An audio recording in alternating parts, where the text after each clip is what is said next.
Today we're going to discuss installing an Adams Rite lock in an aluminum door. Adams Rite locks generally look like this. They come in two sizes, a 31/32 or an inch and an eighth. Today we're going to put in a 31/32. When you purchase the Adams Rite lock, it comes generally also with a cover plate. This one has a cover plate to match the door we're going to install. Most doors are either silver aluminum or bronze aluminum. Also comes with a series of screws. Some of these we'll be using today to install the lock, some we won't. Okay. This door we're going to use is a door we purchased from Habitat for Humanity. It was off of a bank. It's a great way to practice using this equipment so that when you're out on the job site itself, you're confident in doing the work. This door here, like I said, we purchased for $35, so it's a great practice door. You can see some other hardware has been used here, installed, and so forth. To install an Adams Rite on a door that doesn't have an Adams Rite down, you're going to need, there are a couple ways to do it, but this training video is designed to show you how to use the jig.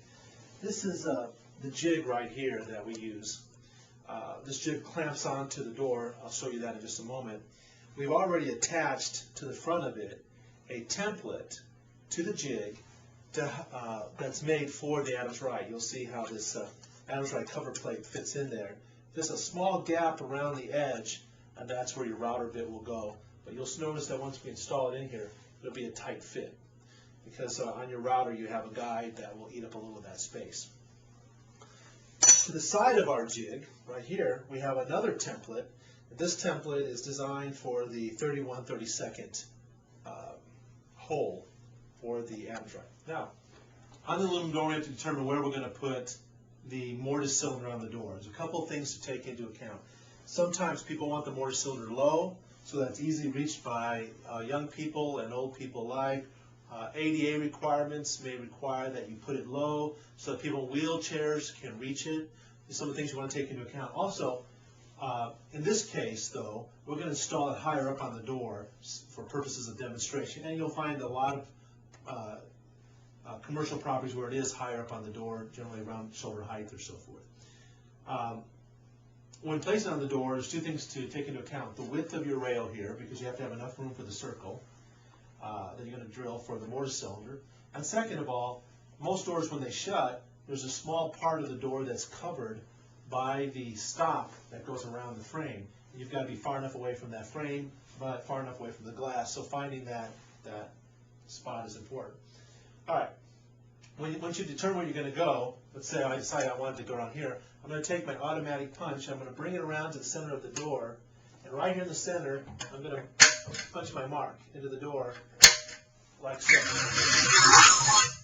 This is my guide hold that I've installed to tell me a couple things. Number one is where I'm going to want my mortise cylinder to end up when I'm done, and also to insert my router bit into. Okay.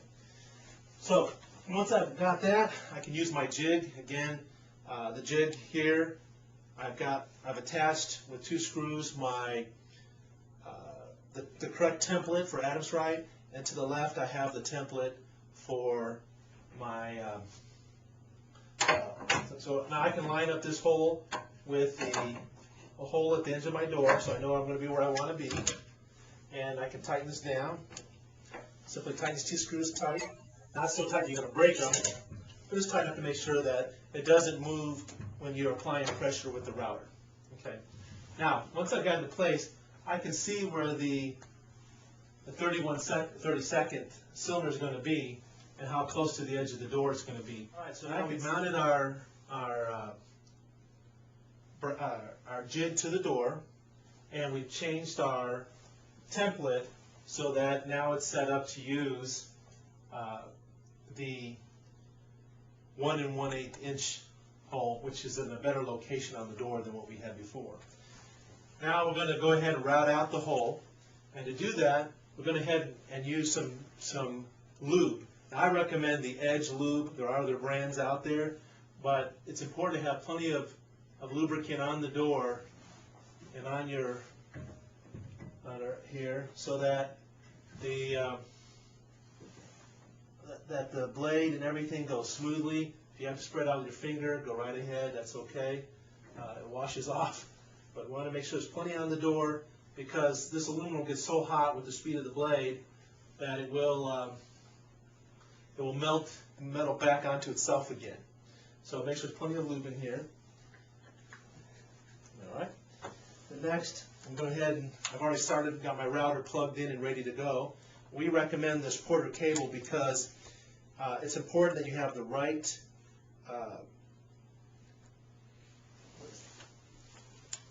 guide that matches this jig, this template, and works well with the router.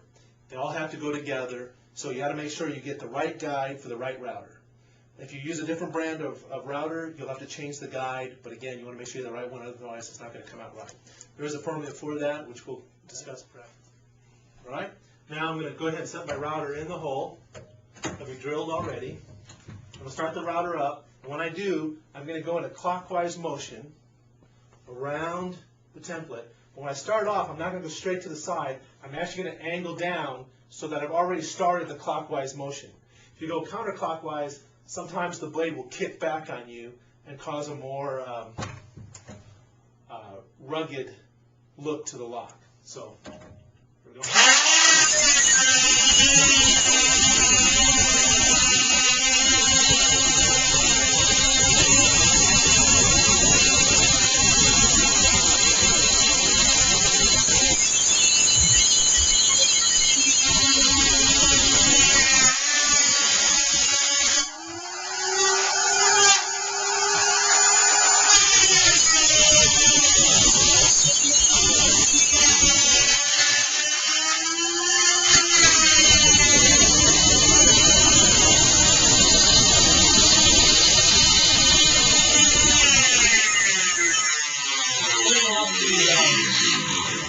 Blade for just a moment, because you can notice we've got some smoke coming out the top, and if you're inside a building, you do take the chance to set off a smoke alarm, so we do want to be conscientious of that. Let's smoke clear. I don't have a smoke alarm in this room, do we? No. All right, so we're probably